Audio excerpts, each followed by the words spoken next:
Securing the fourth, reclaiming the right to digital privacy in an age of surveillance. By Greg Lang. Introduction. The Fourth Amendment to the United States Constitution enshrines a fundamental protection: the right of the people to be secure in their persons, houses, papers, and effects against unreasonable searches and seizures. This clause, often invoked in legal battles over government overreach, has traditionally been interpreted as a passive safeguard against unwarranted intrusion vis-à-vis a, frequently caveated, probable cause-grounded warrant requirement. However, as technology evolves and state surveillance capabilities expand, it is imperative to revisit and expand our understanding of this critical buttress of the deeply rooted American tradition of protecting individual liberty against government actors. Specifically, we must recognize that the right to be secure in implies not just a passive shield, but an active right to employ tools and methods that ensure our privacy, especially in the digital realm. The framers and the art of encryption. To fully appreciate this expanded interpretation, we must consider the historical context in which the framers operated. Encryption and cryptography were not alien concepts to them. In fact, they were intimately familiar with these practices. During the Revolutionary War and the Founding Era, encryption was a vital tool for securing communications against interception by adversaries. George Washington's use of ciphers. As the Commander-in-Chief of the Continental Army, Washington recognized the importance of secure communication. His correspondence often employed codes and ciphers to protect strategic information from falling into British hands. Thomas Jefferson's wheel cipher. Jefferson, a polymath with a keen interest in cryptography, invented the Jefferson disk or wheel cipher in the 1790s. This device allowed for the encryption and decryption of messages using a set of rotating disks inscribed with letters. Although there is debate about its practical use during his time, the invention demonstrates his engagement with encryption technologies. Benjamin Franklin's secret correspondence. Franklin, serving as a diplomat in France, utilized various cryptographic methods to communicate sensitive information back to America. His awareness of the need for secrecy in communication underscores the value the framers placed on secure methods. The framers' practical experience with encryption highlights their understanding of the necessity for individuals to actively secure their communications and information. This historical familiarity provides a compelling foundation for interpreting the Fourth Amendment as protecting an affirmative right to employ privacy-enhancing tools, even notwithstanding the fact that otherwise legitimate government action may be thereby inhibited.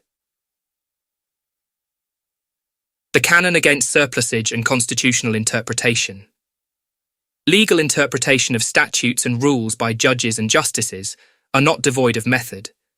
The process systematically applies what are called canons of construction to discern legislative intent, or in the interpretation of the Constitution, the framers' intent. One such canon, the canon against surplusage, dictates that no word in a legal text should be rendered superfluous. Every term must have meaning and contribute to the overall purpose of the provision.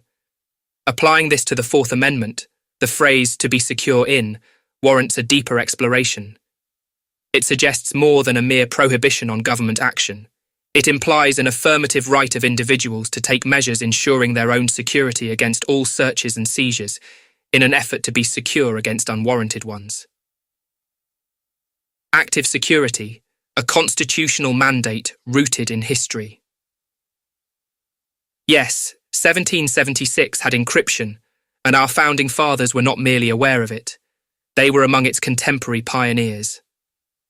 Not really all that surprising a surprise revelation, right? The framers' own use of encryption reflects an understanding that personal security is not the responsibility of the state, but of the individual. Their actions during the nation's founding demonstrate a practical application of the principle that one must actively secure one's own papers and effects against intrusion. In today's context, where digital footprints can be traced, analysed, and exploited, the means of securing one's papers and effects have transformed. Encryption, on-chain anonymization tools like Tornado Cash, and virtual private networks, VPNs, are the modern equivalents of the cipher wheels and coded letters used by the framers. They are essential tools that enable individuals to protect their digital assets and communications from all intrusions, whether warranted or not. And while this may frustrate some legitimate warranted searches, there is nothing in the Constitution that guarantees to the government a right to fruitful searches or seizures, whether lawfully executed or, as is far more usually the case, not. Tornado Cash, a modern tool for digital privacy. Tornado Cash is a decentralized protocol that enhances privacy on the Ethereum blockchain by allowing users to break the on-chain link between sender and recipient addresses. By utilizing sophisticated cryptographic techniques, it enables individuals to transact without exposing their entire financial history to the public eye, a feature inherent to most blockchain transactions. The US Department of the Treasury's Office of Foreign Assets Control, OFAC, sanctioned Tornado Cash pursuant to an executive order declaring an emergency under IEEPA, International Emergency Economic Powers Act, originally signed by George W. Bush in 2001 and quietly reauthorized annually by every president since, because if allowed to lapse, the power of OFAC's list would instantly evaporate, citing its use by malicious actors for money laundering and other illicit activities.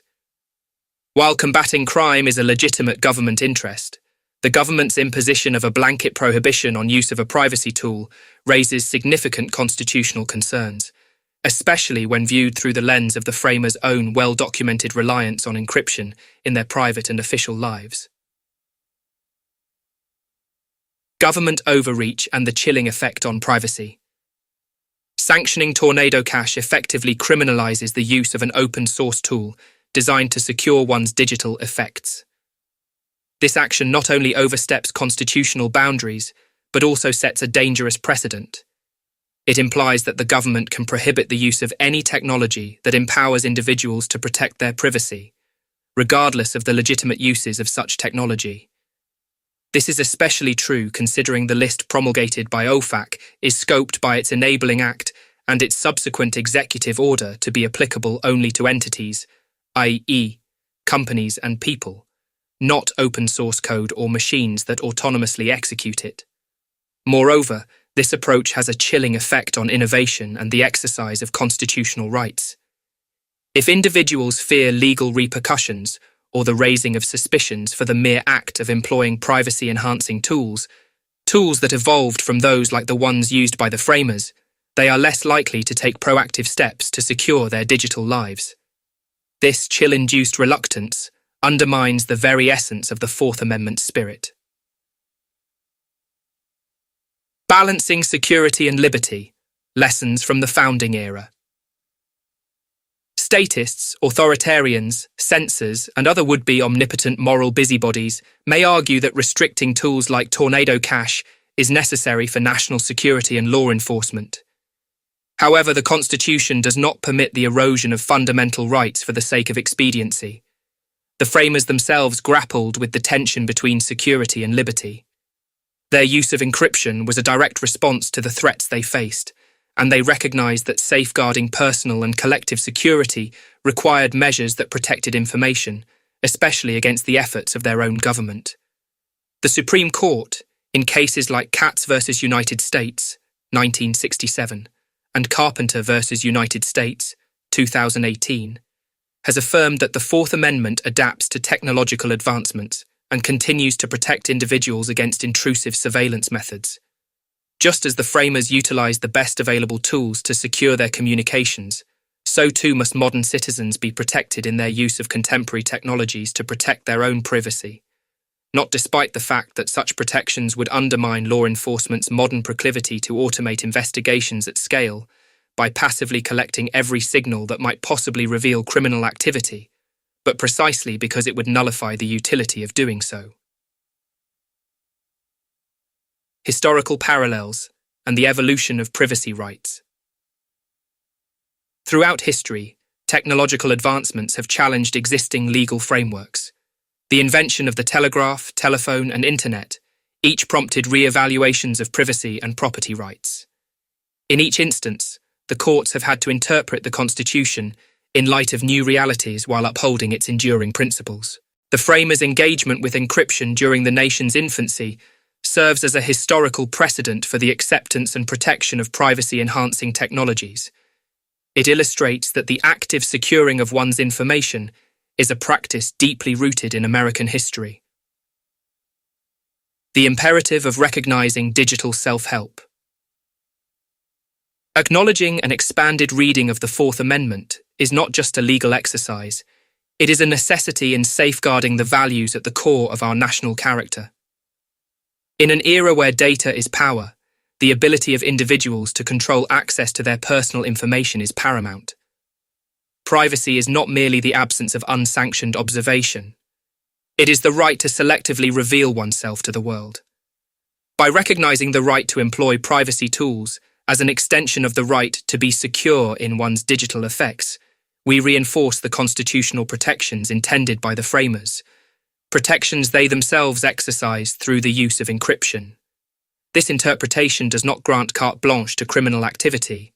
Rather, it demands that the government respect individual liberties while pursuing legitimate law enforcement objectives. Conclusion. The challenges posed by the digital landscape require us to reaffirm and expand our commitment to constitutional principles. The Fourth Amendment's protection is not a relic of the past, but a robust safeguard designed to adapt to new threats to personal liberty. Embracing an expanded reading that includes the right to use privacy-enhancing technologies is both a logical and necessary step. The government's role should be to protect these rights, not undermine them through overbroad regulations and sanctions. It is incumbent upon legal scholars, policymakers, and citizens alike to advocate for interpretations of the Constitution that preserve individual freedoms in the face of evolving technological realities. As we navigate the complexities of the digital age, let us remember that the strength of our democracy lies not in the unchecked power of the state, but in the enduring protections afforded to each individual. Upholding the right to be secure in our digital lives is not just a legal imperative, it is a testament to the enduring legacy of liberty enshrined in our Constitution, a legacy that began with the framers' own commitment to securing their communications and protecting their privacy through the use of encryption. About the author. Greg Lang is one of 3 founders of Rivet.cloud, a cypherpunk and an advocate for digital privacy rights, constitutional law, and its application in the modern technological landscape. P.S. If you, like me, also wish to defend your right to secure your own privacy against unlawful intrusions, by government or otherwise, please donate to Tornado Cash Developers Legal Defense at wewantjusticedao.org.